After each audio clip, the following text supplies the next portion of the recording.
includes fraud, includes money laundering related issues, includes many other things like conduct issues within the organization, and also to a great extent, cyber related issues do come into this. So now when we look at financial crime landscape, that has been significantly changing. And some of the drivers, what we have been looking at in the last 15 to 17 months in this space have been significantly technology-driven scams across, because everyone is operating thanks to all the service provider who are in the telecom business. If you were not there, I don't think so we would have been able to so smoothly operate. So I think the way technology is now helping us to operate in a different landscape has also a negative side, which is leading to technology-driven scam. Also, what we are seeing is, given a lot of sales is now happening through an alternative channel, so sales and misrepresentation is increasing, and we are seeing frauds in that area as well. And last but not the least, what we have seen is, given the sympathy of people, there are a lot of charity-driven scams, which is to say, somebody needs help, can you please help? And realize you are actually either funding a terrorist or you're funding who is sitting on a beach somewhere nicely, under the cover of a sympathy gain. So the point I'm trying to make here, and before I get all the speakers in, is the fact that the landscape has changed. Typical frauds are not happening. There are very sophisticated level of scams which are going on, and financial crime over the last 15 to 17 month period has increased. Now, with that as a context, I want to bring all the speakers now. And first of all, I'll request Prakash Gupta, the Chief Compliance Officer of RBL Bank, and want to hear from him. Prakash, as you see, and thanks to all the bankers in the country, I know you guys have handled the brunt from day one. I mean, kudos to all of you. The country would not have operated so smoothly if all of you were not there in the front line. So thanks to all the bankers as well. So just coming to you, Prakash, what are the new themes that you are seeing which have evolved in the banking and payments space, and what's your take on that? So I'll open it up with you. Oh, thanks, Suveer. I think, in your opening session, in few remarks what you made, you have got 1 or 2 points over there. If I look at the overall scenario, there are 3 or 4 buckets or zones which clearly are coming out as outlier. One is, as far as identity theft is concerned, this is becoming more and more challenging for all of us. Be it as a customer, be it as a trust partner for the client. We have seen incidents where someone is calling, fraudster is calling, he is appearing as a bank representative, he is sending a link for the verification purpose, people are clicking on that, and your PI has gone and your important information has gone, which is compromised, and then that gentleman, he or she is using that and your money is out. That is one. Unique, we have seen few cases where it's very technical. I don't know how many people understand that. If you look at UPI, they provide one service which is UPI collect. So a deal will happen on OLX or quicker, okay, and then the buyer will send a link, sir, please provide your OTP and I'll make you the payment. And that gentleman who is the seller, he or she doesn't understand that this is a UPI collect facility. The moment that information or OTP is provided, the money is going out from the account of the seller. So that is another thing which we have been seeing. Obviously, cyber risk is something which is increasing. Ransom attacks have increased, and if I look at the data, someone was telling me that in the national capital, Delhi, 62% of cybercrime complaints lodged in 2020 were related to financial fraud. Similarly in Hyderabad, cybercrime has been doubled in 2020. So the data, if you look at the data, I mean, those are really a concern for all of us. One of the issue which we have seen is, people have started using technology in terms of mobile number switcher apps. They are using one mobile for various what you call numbers, and they are giving an impression that I am not that individual, and they are opening multiple accounts, and then using the UPI, etc. They are misusing with the account holders in other banks. If you look at UPI per se, okay, in the UPI segment, we have seen few incidents. One of the interesting incident is that people have started creating the handle with some name like government agency or some noble cause, etc. But the guy who is dealing with that, he or she doesn't understand that the account which is linked with that VPA is an individual. So considering that someone will donate, someone will send the money, and it will ultimately sit in an individual account, and there is a fraud. Additionally, on other non-financial side, if I look at, considering the COVID environment, considering with the job loss, considering the slowdown in the economy, there are people, those who are struggling to earn their, bread and butter. And if someone is reaching out to them to do something which is not legitimate, they fall easily in the trap. That is something which, as a risk officer, as a compliance officer, I am concerned with. Okay, I'm not saying that it's about integrity, but sometimes situation is such where an individual is a part of something which he or she should avoid. If you look at, obviously, I think you touched base upon, if you look at China scam, there are what you call softwares, okay, or there are websites where people are talking about COVID impacted people taking the donations, etc., which can be avoided. My sense is that there are, I mean, if I'm receiving some message to download a new so to say software or app, always it should be from a identified source. Yeah. People will send you the link, people will ask you to download a new software using that link. I think one should avoid that, and we should always use Apple Store, or Android Play Store, etc., to download the software.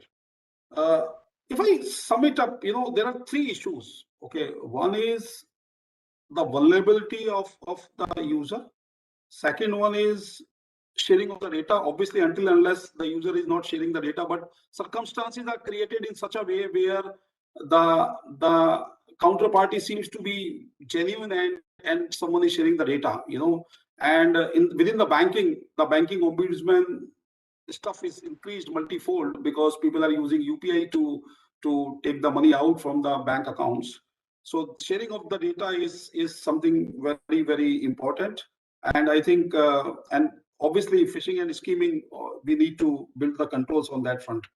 So altogether, I think themes remain the same. These guys are, I mean, intelligent than the risk managers, The themes remain the same. Maybe not intelligent, but maybe more motivated. Yeah. I would say intelligence may be at the same level, but motivation may be slightly higher. But with that, Mohua, if I can come to you, and I know, Phil, with your experience, not just looking at Indian market, but global markets as well, is there anything which you have seen in your experience which is beyond what Prakash talked about in the domestic environment? Is there some contrast which is there, or is it more or less the same? So wanted to get your perspective from global market standpoint. See, in the online world, the one big difference is that it has brought in is the world has become one. So the hacking might happen in India, but the hacker might be in India and hacking an account in Dubai or in US or wherever. So there is hardly any difference. The difference could be in the fact that one bank might differ from another in its overall security infrastructure.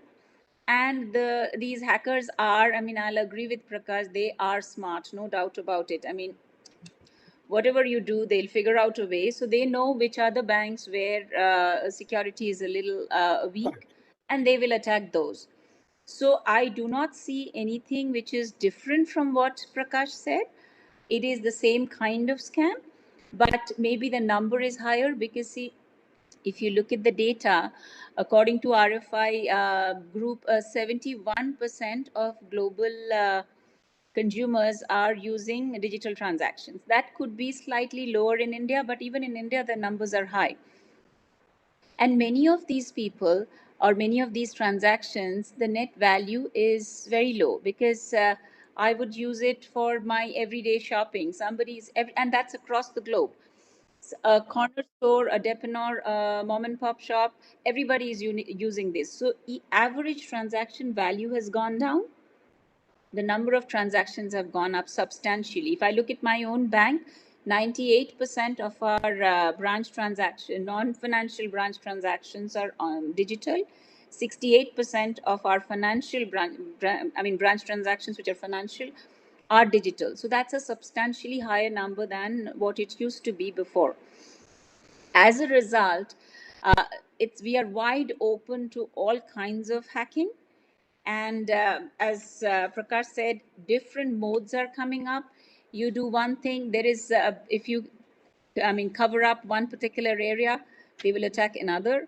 So the basic theme should be absolutely zero trust and minimal human intervention. So wherever you can wherever possible, if we can minimize the human intervention, I think that's what we need to do if we have to combat this. And really no difference between global and India. Not Sure. much. Just a follow up, and given you talked about that the environment is different in each bank, and I too agree with you. Given my forensic experience, people do know how and where to exploit and which control to exploit. And sometimes you find it very unique that how come an outsider would know about your vulnerabilities, which are not even known to everyone within the organization, which raises a doubt on espionage as well as moles within the organization. So those are elements. But the interesting point which you made is each country, a bank is different, but at the same time, regulators are also different. So in your view, do you see a color and contrast between various regulators? Some are more advanced or some are still evolving in terms of markets. Would you have some view on that?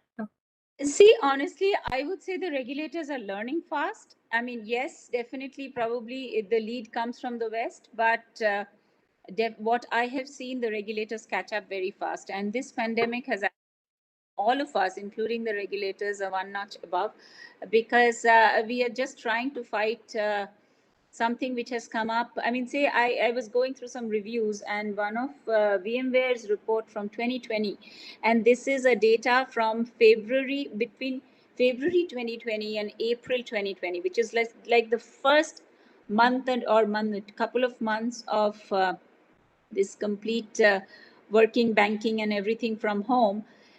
The attack on financial sector had increased 238% globally. So it's just they were waiting on the corner to attack. And why banks and financial institutions? Because we are sitting on a wealth of personal and financial data. That's where the money is. That's where the money is, right? That's where the money is, and that's what they want. So yeah, that's the reason we are the most vulnerable. Agree. So just moving on to Prakash Padariya. Prakash, from your experience, given you look at transactions from a very different vantage point of payment gateways, I just wanting to get your perspective, how you have seen from your vantage point transaction flows changing, challenges changing, or any unique patterns coming out. So what's your view? More, not as an organization, but as an industry, what you have been seeing? Sure. So thank you, Suveer, and thank you to IMIA for this opportunity.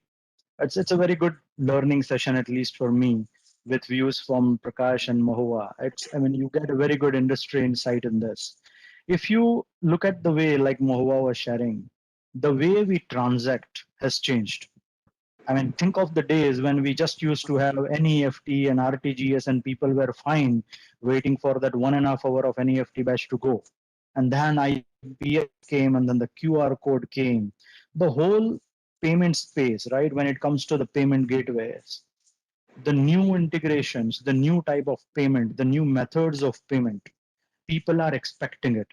And that's a huge challenge, right? The new improvement in the production environments, the new features what we have to offer to the customer. If I just talk about PayU, right? We are one of the biggest B2B payment gateway. We also offer a payment gateway for SMBs. We offer close to 50 plus types of integration. That means you can pay as an SMB on it's just a link where we integrate with the bank. You can pay by credit card, debit card. Uh, you can pay with a QR code. You can pay just with a link. You can just have a simple button in your website and you can pay. So if you see the drastic change what has happened in this online payment space, like Mohua was sharing, the smallest payment to the biggest payment, everything is online now. And I don't think so. People are going back to the manual cash ways even after COVID goes away, right? And there are so many improvements. I could just give you one simple example. When you are doing, when you are purchasing, without mentioning anything confidential, when you are doing an online purchase, say a 1 lakh rupees of iPhone or a LED TV, in the back end, there are so many integrations which will review your score, your eligibility check, and offers you the EMI. This happens live in sync with so many banks. So these are the engines which get created. For example, subscription. We are playing very huge in subscription. So if you're doing a Netflix subscription, Amazon Prime, you're going to Tata Sky and selecting the channels. That's again a huge space where there is a larger change which is happening. Now, in order to ensure all those big billion day or the prime day which happens at its peak, we players like us gets tested for the TPS, right? The transactions per second. Nothing should fail. If it fails, we lose our credibility. And obviously, with so many payments happening, hackers are obviously coming. Everybody has an interest in money. So we are just not limited to one small village somewhere in Jharkhand, which used to be pretty famous for all so-called financial fraud. The the the boundary is grown very, very badly. It's every country, every nook and corner. There are people who are interested in making easy money, and the financial fraud follows. So yes, with a larger amount of new improvements or the new facilities we offer, obviously the new challenges, new types of frauds will keep coming, and we have to fight for it. Thanks, Prakash. That's helpful to know. And I think the interesting point which you made is just not a village somewhere in India. Villages across the world are doing the same. So interesting point.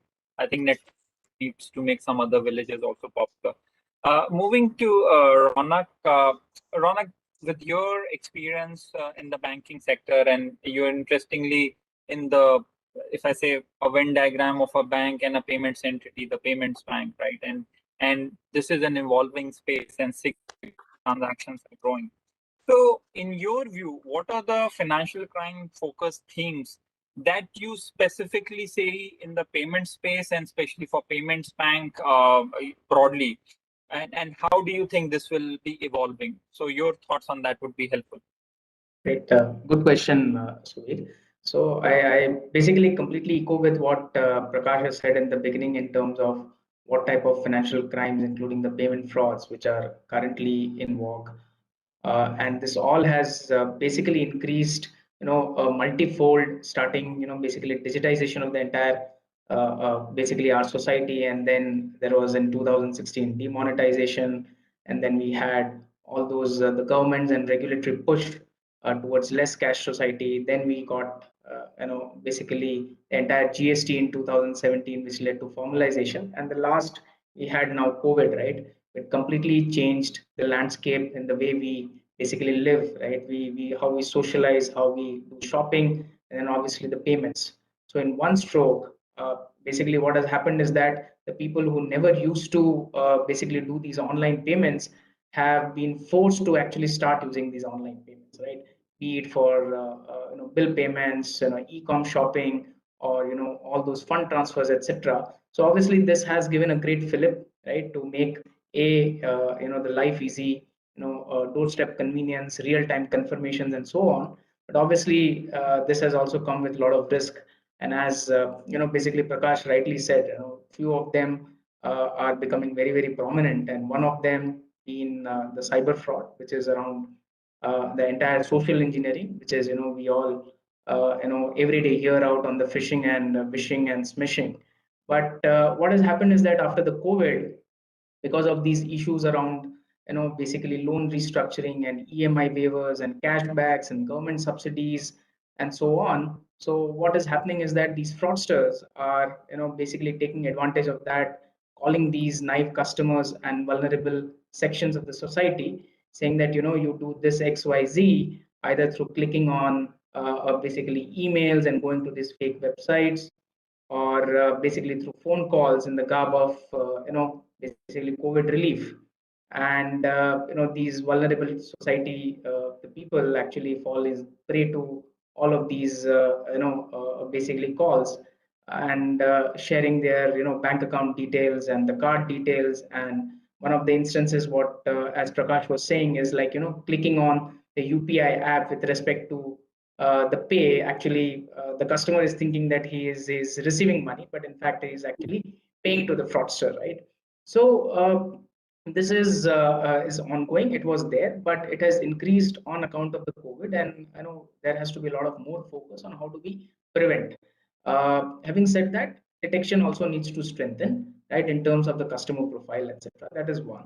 The second is also is increasing on account of the COVID, is where what these fraudsters are doing, not so much of recent phenomena, but it is increasing, is that they are actually trying to create financial profile of themselves. So as the entire society is getting formalized, right, and there is an easy credits. So what these fraudsters are doing is basically they are opening multiple bank accounts, and actually they churn the cash through these multiple bank accounts, and thereby creating a lot of entries in their bank accounts, and which will actually create their financial profile over a period of time. And then they become eligible to take various loans from these NBFCs and then banks, and those are being guaranteed by the government as a part of the COVID relief, right? So ultimately, either the customer loses the money, or the state's exchequer loses the funds. And the third, which is also recently is increasing, is actually the entire this money mule activity, right? So what has happened is that people have lost jobs, people are in distress, a lot of savings has gone. So what these criminals are doing is basically they are luring these youngsters and the people who have lost jobs just to basically get into these illicit fund transfer and the layering exercise, and thereby criminal getting an advantage. So these are the few areas on the payment side where there needs to be a lot of more focus than the prevention as well as on the detection side. And detection more, because detection is a lot on the hands of the banks and the payment participants, in terms of how do they basically devise more and more methodologies and techniques with advanced technologies to identify and basically either reject the transaction or do some level of step of authentication. Sure. Thanks, Rounak. I think I kind of answered the points which I was going to follow up. But one element which I'll specifically ask you to kind of give your view on. So with all of these changes within the organization, what do you think are the resultant focus area of investments? And what are you clearly looking at to build capabilities? I'm sure there are a lot of tool technologies which you already have, but what is that you have planned for the future? If you can just share some thoughts on that. Sure.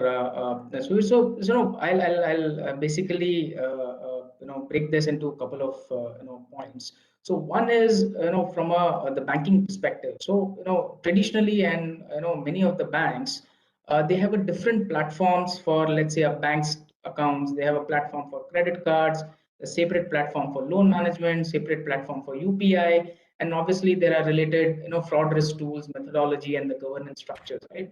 So somewhere the banks and the payment participants need to relook at that, and how do they do entirely enterprise fraud risk, right, where all of these are merged under the similar or a single governance structure in the tools, so that you basically get a 360-degree of the customer's profile and the activities.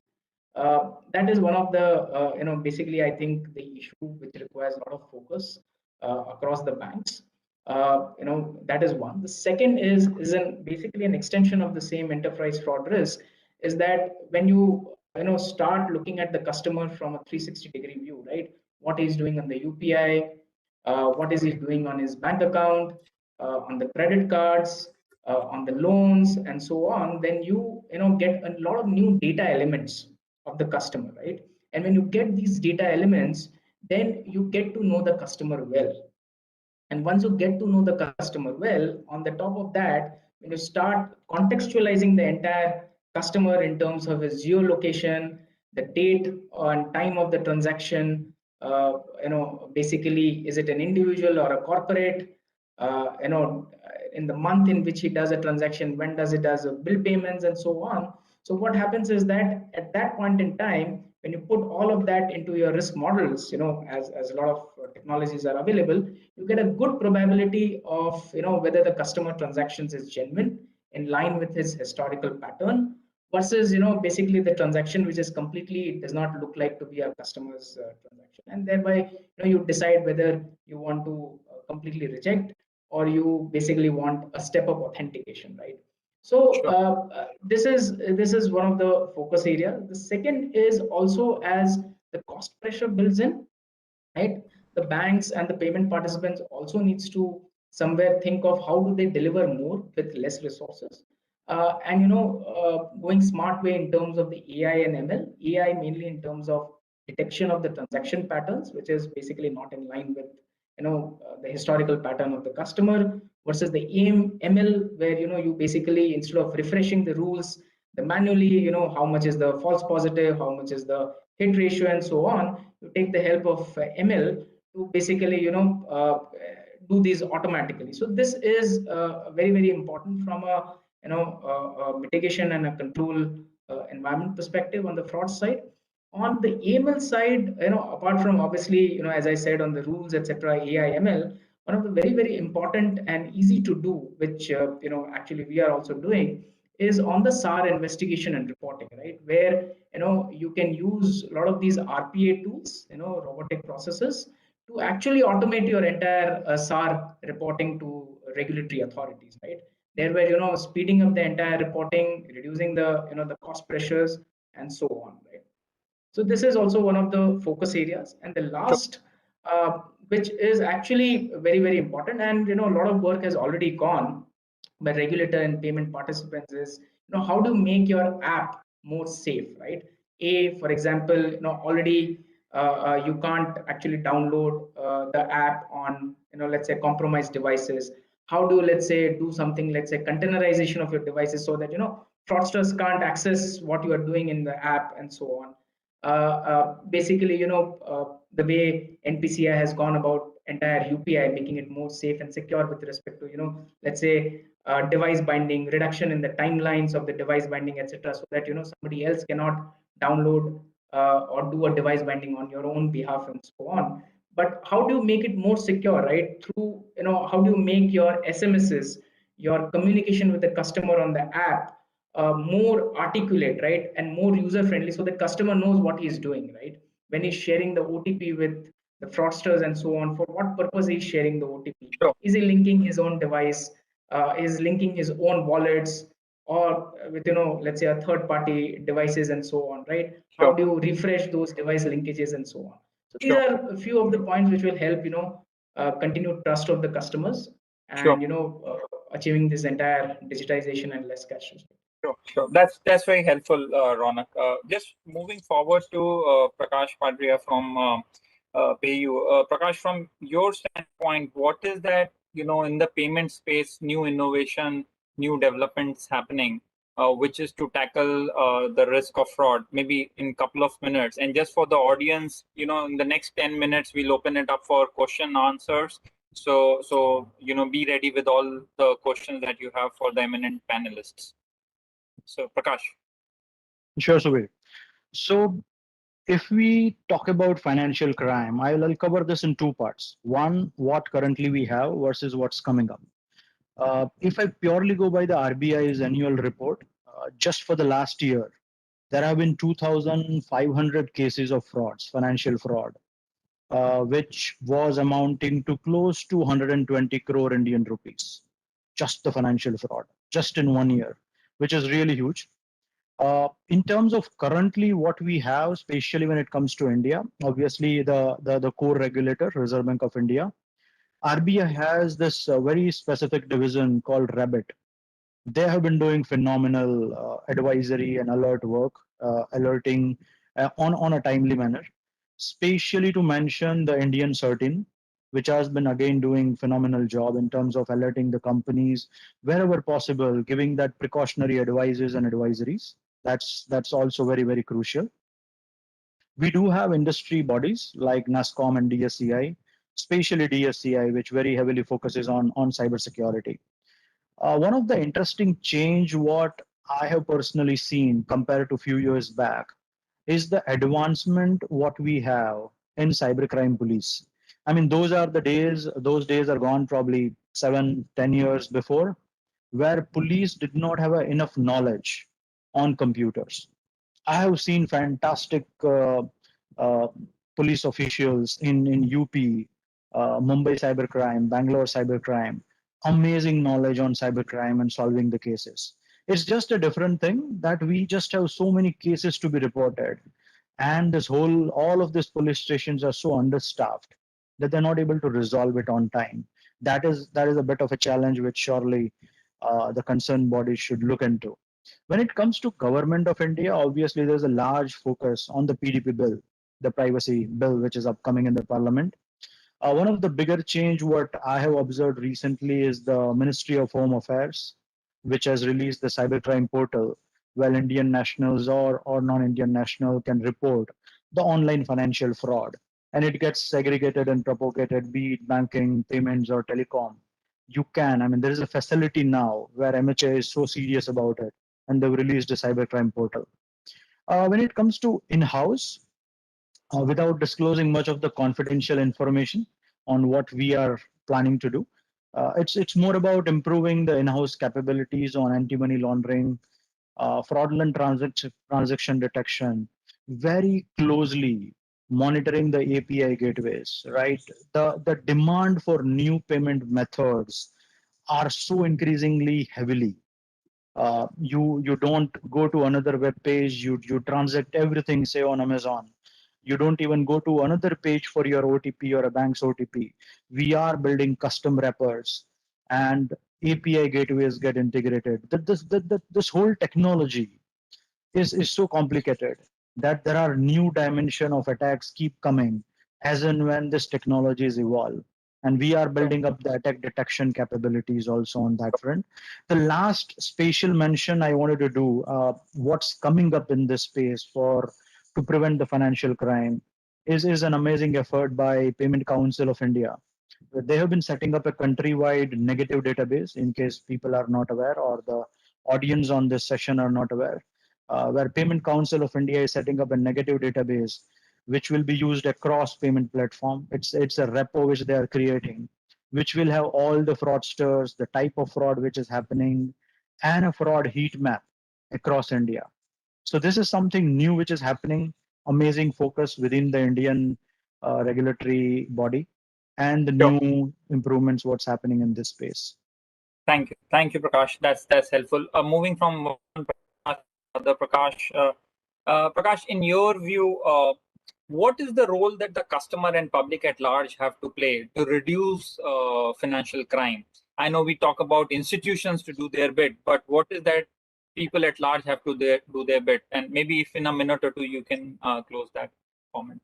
Yeah, so I think, I mean, just to take it from where Rounak has left it, and where my colleague Prakash has left it. One of the aspect, and sorry, I'm taking the liberty to add to that, and then I'll come to the question what you have raised, what you have posed to me. One of the aspects what we are exploring is, there are tools, analytic tools, user behavioral analytic tools which are available in the market. We are looking at those, and those will enable us to create a profile of the user, and then through an alert. Generally, you don't behave this. Generally, you don't deal with such transactions. Are you sure you want to do it? That is something which we are looking at. As an industry, obviously the players in the industry, be it bank and non-bank entities, I mean, people have started looking at the subject matter expertise availability within the organization. People have started investing into that. Because if I look at what is my expectation from the customer, I think before starting expressing my expectation as a banker, I think it is our responsibility, and to some extent the responsibility of various regulators, to work on the what you call customer education space. So obviously there are kitties developed by a few regulators, and they release some stuff in the media, print media, etc. But even from a bank side, I think, and from a service provider side, we should look at that, and we should engage with our clients to safeguard their interest by virtue of guiding them more and more. From client side, if I'm and I'll put me in that space, and I'll say I will never download any sort of unauthorized softwares. That is something which I'm very particular with. I will, obviously, it goes without say, you should not share your OTP, etc. Okay, I think the crux and the basic aspect is all conversations are led with authenticity. Okay, that is key. So whenever you are having the conversation in any form with anyone, any counterparty, it should lead by the fact of establishing the authenticity. People, and one of the expectations from the user is that whenever some unfortunate incident happens with you, please report that to the authorities. As mentioned by my another panelist, Prakash. These guys are doing wonderful job. They have the capability, but they don't have the bandwidth, right set of bandwidth available with them, and they are also in a learning phase, learning mode. So it's very important that we provide the data and the input to these guys and to the industry to start working on those stuff. So I think my expectation from the customer would be that please report the transactions. I recall one of the incident Cipla has registered in May 2021. When Remdesivir was in the discussions, etc. There were 34 mobile numbers used towards booking the Remdesivir in the name of Cipla. People have taken the money, etc. People should be careful about these things.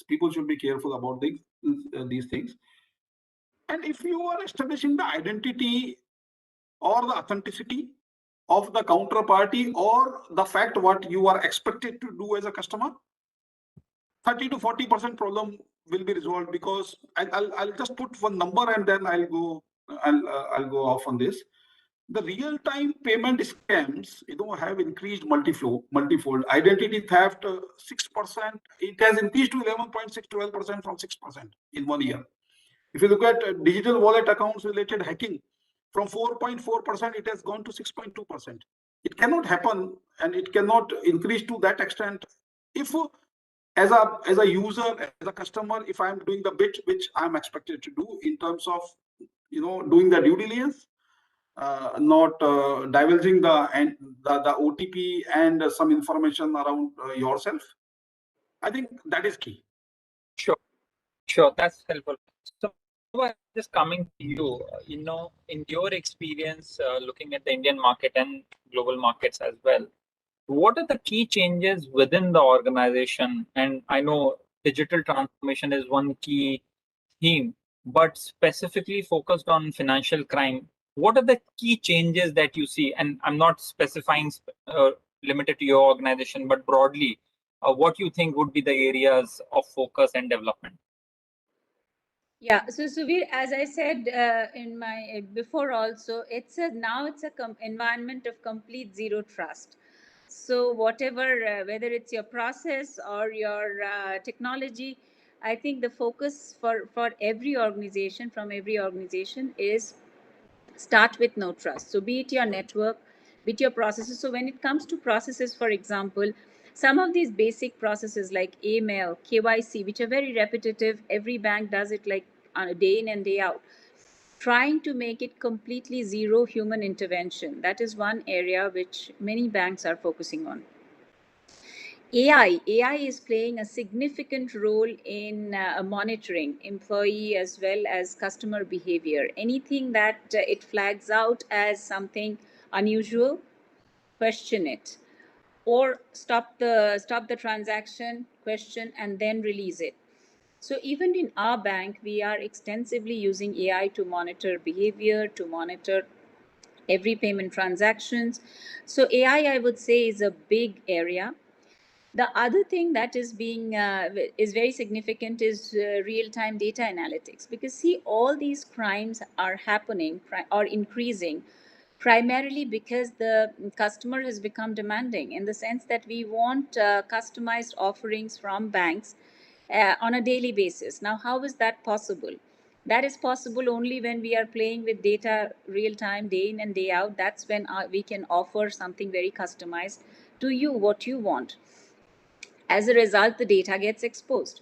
So, real time data analytics, monitoring via AI, these two, according to me, are the two areas where banks or any financial institution, even other institutions which is very data heavy, are focusing on a lot. And I think most banks are going through a complete process review. Multiple reasons. One, of course, increased crime. Two, employees are all sitting at home. See, for example, for a bank, any operations group, people could not even enter the setup with a telephone, a simple smartphone. They had to take one of those old Nokia phones if you had to make a call from inside the ODC. Now everything is there at home. So simple things like you cannot take screenshots, you cannot take download anything. Those are becoming absolute must. But overall, in general, and this is not going to happen in a day, and this is not a one-time thing also. And this we are talking from our experience, banking experience, as well as other banks, based on our discussions with other banks. It is a continuous improvement thing.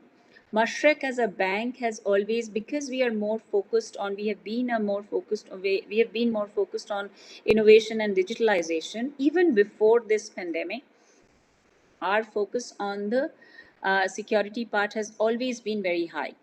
But still, we have increased it much more. I mean, manifold, I would say. I mean, not just a couple of notches, multiple notches, because people are working from home, because the increase in the fraudsters' activities.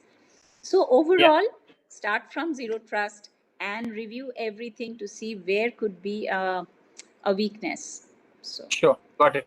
Perfect. So I think there are questions flooding in. We have 5 minutes, so I'll take maybe a couple of questions. The first question is a very interesting one, and looks like somebody has hacked into the session to really understand what they can do further also. So the question is, are there any loopholes in the banking system that only banks are attacked by hackers? So why banks are more preferred? So one answer is, of course, there is money. But the question also says that what are the loopholes? So I don't want any banker to answer the loophole. So I'll move to the next one. Looks like somebody is leveraging social engineering here as well. The second question which I'll take is the view of the panel on behavioral biometrics and how it can help manage fraud. So maybe Prakash Gupta, if you want to take this one, maybe in a minute or so. Behavior biometrics. Prakash, you're on mute. Sorry, Suveer, can you please repeat that? Yes, so what is your opinion on technologies like behavioral biometrics, which can prevent frauds like social engineering voice calls? So basically voice tagging and understanding the voice signature and then executing transactions. So what's your view on things like this? Way to go. And obviously I would invite views from my fellow panelists as well. I think, I mean, while artificial intelligence, and robotics is going to help us on the monitoring side, be it transaction monitoring from AML perspective, be it from detection of fraud. But to best of my understanding of the extent environment and the maturity, what we have at this point of time, I think we are far behind of that.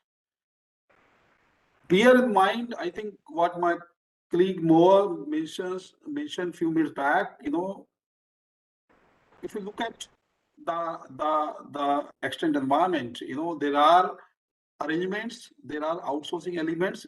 Okay, organizations are depending on various partners with regards to certain controls, etc. So I'm not sure. Someone must be looking about or looking about these opportunities. But while doing all that, my only one bit on that is that you have to be extra cautious, because when you hire a partner, when you hire an outsourcing agent or service provider, the data flows, and the security from an information security perspective, infosec perspective, is of utmost importance. We have to make sure that the data is masked, the data is not transferred with PI built into it. Yeah. Those things are very important. But unfortunately, I have not heard about, or I don't have much idea about what you mentioned. Sure. No worries, Prakash. I think these are areas which will evolve.